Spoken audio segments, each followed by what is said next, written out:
پرواز لیٹ ہونے کی وجہ سے مضطرب ہو کر برآمدے میں آیا اور نیا وقت دے کر دوبارہ باہر چلا گیا تھا۔ غالب امکان یہ تھا کہ ہماری طرح وہ بھی صوبراج کی آمد کا منتظر تھا۔ پھر مجھے سامنے والی بھیڑ میں سنیل کا چہرہ نظر آیا۔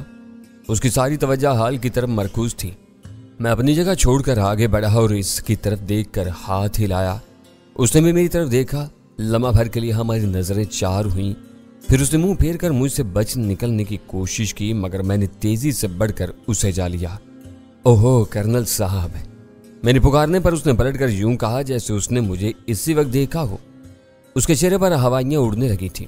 اس نے تھوک نگلنے کی کوشش کرتے ہوئے مشکل سے اپنی بات مکمل کی۔ آپ یہاں کیسے؟ ایک دوست کو لینے آیا ہوا ہوں، میں نے اطمینان سے جواب دیا اور پوچھا تم یہاں کیا کر رہے ہو؟ میں بس ایسے ہی آ گیا تھا، اس نے ہگلاتے ہوئے دقت سے کہا، پھر اپنے آدمیوں پر برسا۔ یہاں کھڑے منہ کیا دیکھ رہے ہو، آگے جاؤ، میں کرنل صاحب سے بات کر کے آتا ہوں۔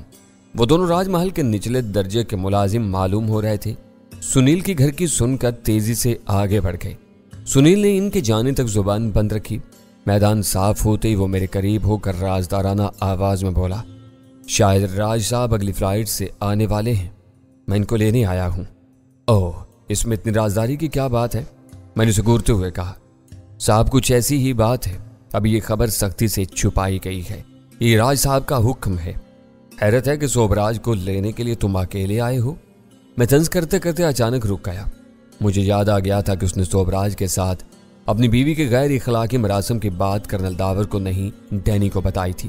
بتائی بھی کیا تھی، اسے غلط فہمی کے تحت مجبور ہو کر اعتراف کرنا پڑا تھا۔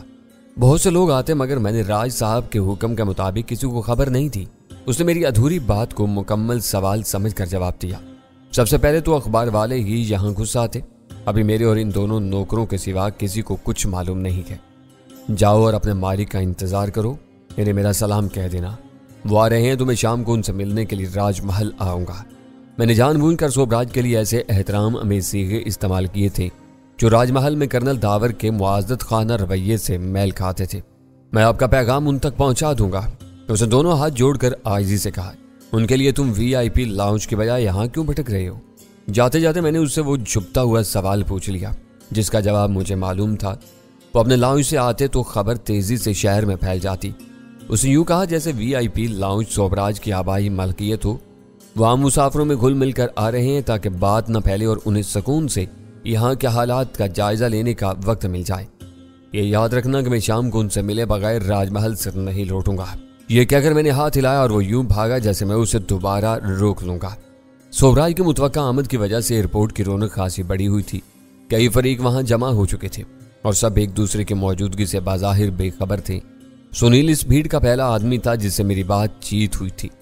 اس کی زبان سے ایئرپورٹ پر میری موجودگی کا ذکر سن کر صوبراج کو کوئی خوشی نہیں ہو سکتی تھی۔ آخرکار بورڈ پر ایک سطر کے آگے لکھے ہوئے ہند سے چلنے اور بجھنے لگے۔ 1 گھنٹے کی تاخیر سے صوبراج کا طیارہ پاکستان کی سرزمین پر لینڈ کر چکا تھا۔ مسافروں کا انتظار کرنے والوں کی بھیڑ میں ہلچل شروع ہو گئی۔ مسافروں کو طیارے سے اتر کر ٹرمینل کی مرکزی عمارت میں امیگریشن کے مرحلے سے نمٹ کر کسٹم ہال تک آنے کے لیے خاصا وقت درکار تھا، لیکن لوگوں کی بے صبری قابل دید تھی۔ بعد کی پروازوں کے انتظار میں آئے لوگ پیچھے ہٹ گئے تھے، لیکن پھر بھی ریلنگ کے ساتھ خاصا ہجوم جمع تھا۔ طیارہ لینڈ کرنے کے تقریباً 15 منٹ بعد باہر آنے والے پہلے 3 مسافروں کی ٹکڑی میں طوطی کی چونچ کی طرح مڑی ہوئی ناک والا صوبراج بھی شامل تھا۔ ان تینوں کے پاس دستی سامان کے علاوہ کچھ نہیں تھا جس کے انتظار میں انہیں اندر رک کر اپنا وقت برباد کرنا پڑتا۔ ان میں سے 2 تھائی باشندے تھے، صوبراج اکلوتا مقامی تھا۔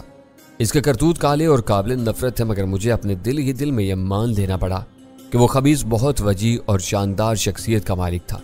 اس کے دروازے سے نکلتے ہی سنیل نے ایئرپورٹ سیکیورٹی فورسز کے اہلکاروں کی ڈانٹ پھٹکار کی پرواہ کیے بغیر کسی پشتینی غلام کی طرح دوڑ لگا کر صوبراج کے ہاتھ سے اس کا ٹرالی بیگ اور دوسرا سامان لے لیا اور ریلنگ کے پاس کھڑے ہوئے دونوں ملازموں کی طرف بڑھا دیا۔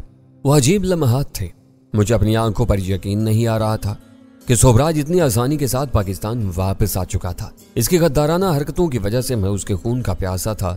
اس وقت وہ چند قدموں کے فرق سے میری دسترس میں تھا، لیکن جب تک اس کی مراحت ختم نہ ہوتی وہ ایک بہت بڑا بت تھا۔ اس پر ہاتھ اٹھانے والے کو وہ سودا بہت مہنگا پڑ سکتا تھا۔ وہ ایک عام مسافر کی طرح خاموشی سے پاکستان آیا تھا۔ اصولی طور پر اسے عام پارکنگ لاٹ سے راج محل کی طرف روانہ ہونا تھا۔ ان لوگوں کے آگے بڑھ جانے کے بعد میں نے بھی خاموشی سے اپنی جگہ چھوڑ دی اور برآمدے سے نکلتا چلا گیا۔ مجھے معلوم تھا کہ وہ لوگ ایئرپورٹ سے سیدھے راج محل جائیں گے۔ مجھے گاڑی نکالنے میں کوئی دیر سویر ہو جاتی تو میں سیدھی اور طویل شاہراہ فیصل پر تیز رفتاری کا مظاہرہ کر کے انہیں راستے میں کہیں بھی پکڑ سکتا تھا۔ میرے لیے اس وی آئی پی کی خاموشی سے روانگی کا تماشا دیکھنا زیادہ اہم ہو گیا تھا۔ سنیل مؤدب انداز میں اپنے دونوں ہاتھ سینے پر باندھے سوبراج کے ساتھ چل رہا تھا۔ دونوں ملازم ان کے پیچھے آ رہے تھے۔ دن کے اجالے میں یہ دیکھ چکا تھا کہ اپنی تمام ترشان اور مردانہ وجاہت کے باوجود اس وقت سوبراج کے چہرے پر فکر و تشویش کے سائے منڈلا رہے تھے۔ اس کے پچھڑے پر پائی جانے والی ان علامات میں سفر کی تکان کا کوئی عنصر شامل نہیں تھا۔ وہ چاروں جس پارکنگ میں داخل ہوئے وہاں سے میری گاڑی زیادہ دور نہیں تھی۔ ان کا کارواں ایک سیاہ مرسیڈیز کے پاس رک گیا۔ میری پارکنگ کے متصل حصوں کے درمیان بنی ہوئی مختصر سی دیوار کو عبور کیا اور اپنی کار کی طرف بڑھ گیا جہاں سلطان شاہ میرا منتظر تھا۔ میں نے دیکھ لیا تم ان کو کار تک پہنچا کر آئے ہو، سلطان شاہ نے پھرتی سے ڈرائیونگ سیٹ سنبھالتے ہوئے کہا۔ وہ امریکی اکیلا نہیں ہے، اس کا اسی جیسا ایک بدمعاش ساتھی بڑی موٹر سائیکل لیے پارکنگ کے آخری حصے میں اس کا انتظار کر رہا تھا۔ وہ دونوں اب بھی وہیں ہوں گے۔ وہ وہاں کیا کر رہے ہیں؟ میں نے غیر ارادی طور پر تشویش زدہ لہجے میں کہا۔ وہ ایسی جگہ کھڑے ہوئے ہیں جہاں سے وہ باہر جانے والی ہر گاڑی پر نظر رکھ سکتے ہیں۔ موٹر سائیکل کی وجہ سے انہیں پارکنگ کا کوئی مسئلہ ہے، نہ ان کی ہیوی موٹر بائک کسی کے لیے رکاوٹ بن رہی ہے۔ میں تیزی سے گھوم کر پیسنجر سیٹ پر بیٹھا اور بولا، تیزی سے نکلو۔ کافی دیر سے اس کی صورت میرے ذہن میں چکرا رہی تھی۔ وہ دونوں پکے میرین کمانڈوز ہیں اور سوبراج کے پیچھے جائیں گے۔ راستے میں جہاں بھی موقع ملے سائیڈ مار کر انہیں گرا دو۔ سلطان شاہ نے گاڑی ریورس کر کے پارکنگ سے باہر نکالی تو سیاہ مرسیڈیز کی جگہ خالی ہو چکی تھی۔ اعلیٰ ذات کا سوبراج اپنے نیچ ذات کے تینوں نوکروں کو ساتھ لے کر وہاں سے اپنے گھر کے لیے روانہ ہو چکا تھا۔ ہمیں دور ہی سے مرسیڈیز پارکنگ چیک پوسٹ سے پہلے بنے ہوئے اسپیڈ بریکر پر رینگتی ہوئی نظر آ گئی۔ دیو ہیکل سیاہ موٹر سائیکل اپنے دو سفید فام سواروں کے ساتھ مرسیڈیز سے چند گز دور چل رہی تھی۔ ہمارے باہر نکلنے تک مرسیڈیز برق رفتاری سے کافی دور نکل چکی تھی۔ غراتی ہوئی موٹر سائیکل اس کے پیچھے لگی ہوئی تھی۔ وہ خطرناک حد تک مرسیڈیز کے قریب ہیں۔ سنیل اور سوبراج نے انہیں دیکھ لیا ہوگا، سلطان شاہ بڑبڑایا۔ وہ دونوں الو کے پٹھے ہیں، میں نے دانت پیس کر کہا۔ سمجھ رہے ہوں گے کہ نک نے ان کے لیے محافظ بھیجے ہیں۔ تم رفتار کیوں نہیں بڑھاتے؟ میرا پیڈل پائیدان کو چھو رہا ہے۔ سلطان شاہ کی آواز میں بے بسی عود کر آئی۔ یہ گاڑی مرسیڈیز کا مقابلہ نہیں کر سکے گی، وہ بہت تیز جا رہے ہیں۔ میں دیکھ رہا تھا کہ مرسیڈیز اور سیاہ موٹر سائیکل کا درمیانی فاصلہ کافی بڑھ چکا تھا۔ اچانک موٹر سائیکل سڑک پر لہرائی، اس کی رفتار بڑھی، ہوا کے دوش پر اس کے طاقتور انجن کے غضبناک غراہٹ ہمارے کانوں تک پہنچ رہی تھی۔ پلک جھپکتے میں موٹر سائیکل مرسیڈیز کے بہت قریب پہنچ چکی تھی۔ ایئرپورٹ کو شاہراہ فیصل سے ملانے والی طویل اور کشادہ سڑک پر ہمارے آگے صرف وہی گاڑیاں رواں تھیں، ہم ان سے کافی پیچھے تھے۔ سائیڈ مار کر موٹر سائیکل کو گرانے کا خواب مجھے ادھورا رہتا نظر آ رہا تھا۔ موٹر سائیکل کا انجن بہت زیادہ طاقتور تھا، ہماری گاڑی کے لیے اس تک پہنچنا محال تھا۔ یہ کیا کر رہے ہیں؟ اچانک سلطان شاہ حیرت اور خوف سے ہکلایا۔ موٹر سائیکل سواروں نے اپنی رفتار بڑھا کر بہت خطرناک انداز میں مرسیڈیز کو دبانے کی کوشش کی تھی۔ مرسیڈیز لہرائی اور اس کی بریک لائٹس جل اٹھی۔ اس کی رفتار کم ہوتے ہی سیاہ موٹر سائیکل مرسیڈیز کے برابر میں آ گئی۔ سنسنی اور بے یقینی کے انداز میں میری نگاہیں اسی طرح مرکوز تھیں۔ بس چند لمحوں کے لیے سڑک کے انتہائی بائیں کنارے پر دونوں گاڑیاں ساتھ ساتھ دوڑتی رہیں۔ ان کی رفتار سست ہو چکی تھی۔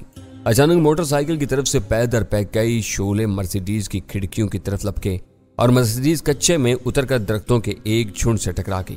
وہ سب چشمے زدن میں ہو گیا۔ فائر بے آواز تھے، لیکن ان کے نتیجے میں ابھرنے والی انسانی چیخیں دلدوز تھیں۔ موٹر سائیکل یکایک ہوا ہو گئی۔ اپنا کام کر کے وہ آندھی اور طوفان کی رفتار سے آگے نکلتے چلے گئے تھے۔ میرے ذہن نے بہت تیزی کے ساتھ کام کرنا شروع کر دیا۔ وہ بہت خطرناک صورت احوال تھی کہ سوبراج پر پاکستان پہنچتے ہی قاتلانہ حملہ ہو گیا تھا۔ یہ بات ثابت ہو چکی تھی کہ موٹر سائیکل پر آنے والے دونوں سفید فام پیشہ ور کمانڈوز تھے۔ وہ دن کے اجالے میں نہایت دیدہ دلیری کے ساتھ سوبراج اور اس کے ملازموں کو اندھا دھند گولیوں کا نشانہ بنا کر فرار ہو گئے تھے۔ ایڈی نے جو کچھ کہا تھا وہ نک نے سچ کر دکھایا تھا۔ اس بھیانک واردات کی منصوبہ بندی اس طرح کی گئی تھی کہ سارے شکوک و شبہات سرکاری ایجنسیوں اور قانون نافذ کرنے والے اداروں کی طرف منتقل ہوتے تھے۔ ملک بھر میں کوئی بھی اس کہانی پر آسانی سے یقین نہ کرتا کہ سوبراج کی مرسیڈیز کو دو غیر ملکیوں نے نشانہ بنایا تھا۔ سب سے بڑی بدقسمتی یہ تھی کہ اس ہولناک واردات کے چشمدید گواہ صرف ہم دونوں تھے۔ سلطان شاہ اپنی شہادت کے ساتھ سامنے آ سکتا تھا، نہ میں منظر عام پر آ کر اپنی زبان کھول سکتا تھا۔ اس بارے میں زبان کھولنے کا مقصد یہ ہوتا کہ ہم خود کو تفتیشی اداروں کے حوالے کر دیتے۔ گواہی، شہادت اور بیانوں کے چکر میں ہم منظر عام پر آ جاتے تو ہمارے بے خوف دشمن کسی بھی وقت ہمیں مار سکتے تھے۔ اس وقت کا سب سے بڑا مسئلہ تباہ ہونے والی مرسیڈیز کے پاس رکنے کا تھا۔ فائرنگ چلتی ہوئی موٹر سائیکل سے کی گئی تھی، مگر فائرنگ کرنے والے اناڑی نہیں تھے۔ یقین سے کچھ نہیں کہا جا سکتا تھا کہ چاروں سواروں میں سے کون کون مارا گیا تھا اور کون زندہ بچا تھا۔ سوبراج کے معاملے میں میری حیثیت ایک فریق کی تھی۔ گاڑی اور لاشوں کے پاس میری موجودگی میرے حق میں مہلک ثابت ہو سکتی تھی۔ بہتر رائے یہی تھی کہ میں انسانی ہمدردی کے سارے تقاضوں کو بالائے طاق رکھ کر تیزی کے ساتھ جائے واردات سے اتنی دور نکل جاؤں کہ کوئی میرے اوپر انگلی نہ اٹھا سکے۔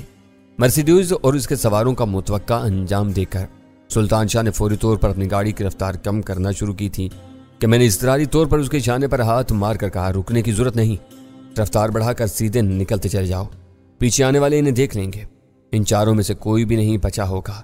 رکنے والوں کو مرسیڈیز میں صرف خون آلود لاشیں نظر آئیں گی۔ سلطان شاہ نے گاڑی کی رفتار بڑھاتے ہوئے کہا، یہ خبر شہر میں جنگل کی آگ کی طرح پھیلے گی، تھوڑی دیر میں ساری تفصیل معلوم ہو جائے گی۔ میں نے آہستہ سے کہا، یہ لرزہ خیز واقعہ تھا، میں سوچ بھی نہیں سکتا تھا کہ امریکیوں کے سینے کے بند اتنے کھل چکے ہوں کہ ایک پرائے ملک میں چلتی سڑک پر انسانوں کو یوں پھونڈ ڈالنا بہت دل گردے کی بات تھی۔ وہ دونوں قاتل اپنے انجام سے بالکل بے خوف تھے۔ اس وقت تک ہم جائے واردات سے آگے نکل چکے تھے۔ پوچھ پناہی مضبوط ہو تو اس سے بھی زیادہ صفاقی کے مظاہرے دیکھنے میں آتے ہیں۔ انہیں معلوم تھا کہ کام پورا کر کے وہ ایک دفعہ اپنے ٹھکانے پر واپس پہنچ گئے تو کوئی ان کا بال بھی بیکا نہیں کر سکے گا۔ برق رفتار موٹر سائیکل اس مہم میں سب سے زیادہ اہمیت رکھتی تھی۔ سڑک پر دور دور تک ان کا پتہ نہیں ہے۔ وہ 1000 سی سی کی 2 سلنڈروں والی موٹر بائک تھی، وہ اسے سڑک پر اڑاتے ہوئے لے گئے ہوں گے۔ سلطان شاہ نے بتایا، تم نے اس کا نمبر بھی نوٹ کیا تھا؟ میں نے چونک کر سوال کیا۔ دور سے دیکھنے کی کوشش کی تھی لیکن اس پر کوئی نمبر پلیٹ نہیں تھی۔ وہ پورا شہر عبور کر کے ایئرپورٹ آئے اور واپس چلے گئے، کسی نے ان کو نہیں روکا۔ میں نے تلخی سے کہا، یہ ہے ہمارے نظام کی خرابی۔ بڑی موٹر سائیکل گھوڑے دوڑا رہے تھے، اس لیے کسی ٹریفک افسر نے کسی قانونی خامی پر توجہ دینے کی ضرورت نہیں سمجھی۔ کسی سال خوردہ ہنڈا 50 کے نمبر مٹے ہوئے ہوں تو اس کی کتاب لے کر چالان کاٹ دیا جاتا ہے کیونکہ اسے کوئی پاکستانی چلا رہا ہوتا ہے۔ یہ نظام سے زیادہ ذہنیت کی خرابی ہے۔ ایئرپورٹ پر پولیس، ٹریفک پولیس اور ایئرپورٹ سیکیورٹی فورسز کا بھاری عملہ مامور رہتا ہے۔ سب نے ان بدماش کوروں کو ہاتھ اٹھا کر سلام کیا ہوگا۔ سب سے زیادہ ذمہ داری پارکنگ فیس لینے والوں کی تھی۔ وہ پرچی پر گاڑی کا نمبر ڈالتے ہیں، پتہ نہیں بغیر نمبر والی وہ موٹر سائیکل پارکنگ ایریا میں کیسے پہنچ گئی۔ اسے تو پہلی چیک پوسٹ پر روک کر پولیس کے حوالے کر دیا جانا چاہیے تھا۔ سلطان شاہ نے مایوسی اور جھنجھلاہٹ کے ساتھ کہا، یہ سب وہ باتیں ہیں جو ہو چکی ہیں، سانپ گزر گیا ہے، اب لکیر کو پیٹنے کا کوئی فائدہ نہیں۔ گھر جا کر میں سب سے پہلے نک سے بات کروں گا۔ سوبراج کے سلسلے میں اتنی زیادہ تیزی دکھا کر اس نے اچھا نہیں کیا، اپنے حق میں کانٹے بو لیے ہیں۔ فی الحال اسے نہ چھیڑو تو بہتر رہے گا۔ سوبراج کی ہلاکت کی تصدیق ہوتے ہی وہ خود تمہیں تلاش کرے گا۔ سلطان شاہ کی وہ رائے بہت مناسب تھی۔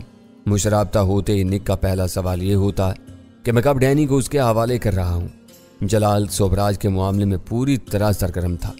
مجھے امید تھی کہ سوبراج کے خلاف فوری طور پر کوئی کارروائی نہ کرنے کا فیصلہ کرنے کے باوجود اس نے دور سے سوبراج کی دیکھ بھال کے لیے اپنے آدمیوں کو ایئرپورٹ بھیجا ہوگا۔ وہ عام لوگوں میں شامل ہو کر مرسیڈیز اور اس کے چاروں سواروں پر ٹوٹنے والی قیامت کی تفصیل حاصل کر کے جلد از جلد جلال کو اپنی رپورٹ سے مطلع کر دیتے، لیکن اول خان اس معاملے میں بالکل تاریکی میں تھا۔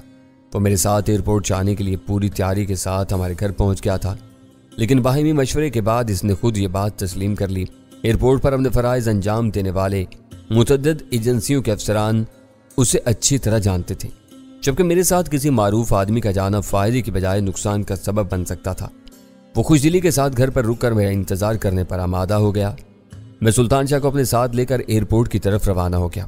اس مہم کے نتائج سنسنی نہ ہوتے تو میں گھر واپس جا کر اسے ساری تفصیل بتا دیتا، لیکن سوبراج کے پاکستان پہنچتے ہی حالات نے جو ڈرامائی موڑ لیا تھا وہ اس بات کا متقاضی تھا کہ اول خان کو فوری طور پر باخبر کیا جائے۔ میں نے ہوا کے شور میں کمی کرنے کے لیے اپنی طرف کی کھڑکی کا شیشہ چڑھایا اور اول خان کا موبائل نمبر ملانا شروع کر دیا تاکہ وہ جہاں بھی ہو اس سے وہی رابطہ قائم ہو سکے۔ اول خان فون کی پہلی گھنٹی پر ہی لائن پر آ گیا۔ کہاں ہو؟ کیا خیر خبر ہے؟ میرے کان میں اول خان کی چہکتی ہوئی آواز آئی، تمہارا مہمان کہاں ہے؟ وہ اس تاثر میں تھا کہ اس روز میرا سوبراج کے خلاف کوئی کارروائی کرنے کا ارادہ نہیں تھا، اس لیے ایئرپورٹ پر سب کچھ معمول کے مطابق رہا ہوگا۔ اپنے دشمن اور ملک کے غدار کی واپسی کا منظر دیکھ کر میں نے گھر کی راہ لے لی ہوگی۔ ان بے ضرر امکانات نے اسے ہر قسم کے خطرات سے بے نیاز کیا ہوا تھا۔ اس ایئرپورٹ سے گھر پہنچنا نصیب نہیں ہوا۔ وہ 3 ملازموں کے ساتھ تھا۔ راستے میں اس پر قاتلانہ حملہ ہوا ہے، اس کی گاڑی تباہ ہو چکی ہے۔ اوہ! وہ بے ساختہ آواز اول خان کے دل کی گہرائیوں سے نکلی تھی۔ اس وقت تم کہاں ہو؟ میں گھر آ رہا ہوں۔ چاہے واردات کا رخ کرنا خطرناک تھا، ذرا یہ معلوم کرنے کی کوشش کرو کہ ان میں سے کوئی زندہ بچا ہے یا چاروں مارے جا چکے ہیں۔ یہ حملہ کرنے والے کون لوگ تھے؟ اس خبر نے اول خان کو ہلا کر رکھ دیا تھا۔ نک کے بھیجے ہوئے کمانڈوز تھے۔ پورا واقعہ ہمارے سامنے پیش آیا ہے، تفصیل گھر آ کر بتاؤں گا۔ تم کسی آدمی کو ایئرپورٹ کی طرف بھیج دو۔ میں نے ذہنی انتشار کے عالم میں جواب دیتے ہوئے اسے تاکید کی۔ میں ابھی بندوبست کرتا ہوں۔ اس نے بات آگے بڑھانے کی کوشش نہیں کی۔ فون بند کر کے میں نے تھکے ہوئے انداز میں گاڑی کی پشتگاہ سے ٹیک لگا کر اپنی آنکھیں موند لیں۔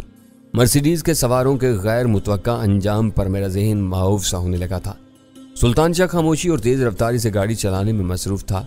لمحہ بلمحہ ہم اپنے گھر سے قریب ہوتے جا رہے تھے۔ میرے ذہن پر طاری ہونے والی اس تھکی اور خوابناک سی کیفیت کا تسلسل فون کی گھنٹی نے توڑ دیا۔ میں نے ہڑبڑا کر آنکھیں کھولی تو اس وقت ہماری گاڑی راشد منہاس روڈ سے گزر رہی تھی۔ میں نے بٹن دبا کر فون کان سے لگایا تو دوسری طرف سے جلال بول رہا تھا۔ اس کی آواز بالکل سرد اور سپاٹ تھی۔ یہ کیا کیا تم نے؟ جلال کی آواز سرد اور سپاٹ تھی۔ اسے معلوم تھا کہ میں سوبراج کے استقبال کے لیے ایئرپورٹ جانے کا ارادہ کر چکا تھا۔ شاید اس کے آدمیوں نے ایئرپورٹ کی حدود میں مجھے دیکھ لینے کے بعد اسے اطلاع دی ہوگی کہ میں سوبراج کے بارے میں اپنے پروگرام پر عمل پیرا تھا۔ جلال اسے قانون کی گرفت میں لینے کی فکر میں تھا۔ میں سوبراج جیسے غدار اور موذی کو اس کے انجام تک پہنچانے کے لیے ایسے کسی بکھیڑے میں پڑنے کے لیے آمادہ نہیں تھا۔ جلال کو اچھی طرح معلوم تھا کہ میں وقت ضائع کیے بغیر اور پہلی فرصت میں اس موذی کو اس کے کیفر کردار تک پہنچانے پر تلا ہوا تھا۔ یہ بدقسمتی تھی کہ جب نک کے بھیجے ہوئے صفاق کمانڈوز نے سوبراج کے مرسیڈیز میں سفر کرنے والوں پر قاتلانہ حملہ کیا تو اس گاڑی کے پیچھے میں موجود تھا۔ ہمارے پیچھے سڑک ویران پڑی ہوئی تھی۔ میں جائے واردات پر رکے بغیر سیدھا نکلتا چلا آیا۔ آئی بی کے آدمیوں نے ہمارے نکل جانے کے بعد مرسیڈیز اور اس میں سوار لوگوں کا حشر دیکھا ہوگا تو فوری طور پر اس نتیجے پر پہنچے ہوں گے کہ ان کا کام ہم نے تمام کیا تھا۔ وہ ایک اہم واقعہ تھا۔ ان لوگوں نے فوری طور پر جلال کو سوبراج اور اس کے ملازمین کے عبرتناک انجام سے آگاہ کر دیا۔ وہ راستے میں رونما ہونے والے واقعات کا صرف ایک رخ تھا۔ دوسرا رخ یہ تھا کہ میں نے آپس کی باتوں میں کھل کر یہ اندیا دیا تھا کہ اگر جلال نے سوبراج کے ملک سے دوبارہ فرار کی ساری راہیں مسدود کر دیں تو میں اس مردود کو اپنے وعدے کے مطابق 2 دن کی مہلت ضرور دوں گا۔ وہ پاکستان لوٹ آنے کے بعد چوہدان کا قیدی ہو جاتا۔ ان 2 دنوں میں اگر وہ نک، ٹام اور راوالوں سے مکمل طور پر قطع تعلق کرنے میں کامیاب ہو جاتا تو اس کو کوئی رعایت دینے کے بارے میں سوچا جا سکتا تھا۔ مجھے کبھی امید تھی کہ راو اور ایف بی آئی والے اپنے پالے پوسے ہوئے اس غدار سے آسانی سے دستبردار نہیں ہوں گے۔ وہ ان کا اعلی کار بنا رہے گا اور 2 روز کی مہلت گزر جانے کے بعد میں اپنی مرضی کے مطابق اس کا شکار کھیل سکوں گا۔ وہ دونوں باتیں ایک دوسرے سے متصادم تھیں۔ اپنے آدمیوں کی رپورٹ سننے کے بعد جلال اس منطقی نتیجے پر پہنچا تھا کہ میں نے 2 دنوں تک صبر کرنے کی بجائے جوش میں آ کر فوری طور پر اسے جہنم واصل کر دیا تھا۔ جلال کا وہ چھپتا ہوا سوال اس کی اسی سوچ کا مظہر تھا۔ میں نے کچھ نہیں کیا، میرے ہاتھ بالکل صاف ہیں۔ میں نے قدرے توقف کے بعد جلال سے پرسکون لہجے میں کہا، ہائیں تو پھر وہ کون لوگ تھے؟ میرے جواب نے جلال کو حیران کر دیا۔ میرے ساتھ سلطان شاہ بھی اس واقعے کا عینی شاہد ہے۔ مرسیڈیز پر 2 سفید فاموں نے گولیاں چلائی تھیں۔ تم نے انہیں اپنی آنکھوں سے دیکھا تھا؟ جلال نے میری بات درمیان سے کاٹ کر بے اعتباری سے سوال کیا۔ مائی ڈیئر جلال، اس وقت تم کہاں ہو؟ میں نے ہلکی سی تادیبی آواز میں کہا۔ عینی شاہد اسی کو کہتے ہیں جس نے اپنی آنکھوں سے سب کچھ دیکھا ہو۔ تمہیں کچھ اندازہ تو ہوا ہوگا وہ دونوں سفید فام کون تھے؟ ان دونوں میں سے ایک کو میں نے بہت قریب سے دیکھا تھا۔ سلطان شاہ نے ان دونوں کو اچھی طرح دیکھا تھا۔ وہ امریکی نژاد تھے۔ میں نے اسے بتانا شروع کیا۔ ان کے بال بہت باریکی سے اور فوجی انداز میں ترچے ہوئے تھے۔ دونوں کے بشرے سے سنگ دلی بلکہ صفاقی چھلک رہی تھی۔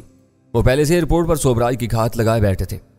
حیرت ہے کہ انہوں نے تمہارے سامنے ان پر گولیاں چلائیں اور تم سے بچ کر فرار ہونے میں کامیاب ہو گئے۔ سوبراج کو لینے کے لیے طاقتور مرسیڈیز کار آئی تھی۔ ہم اس کی رفتار کا مقابلہ کرنے میں کامیاب نہیں ہو سکے۔ وہ ہم سے کافی آگے نکل گیا تھا۔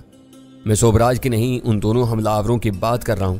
وہ دونوں خبیث تو ہوا کے گھوڑے پر سوار تھے۔ میں نے کہا،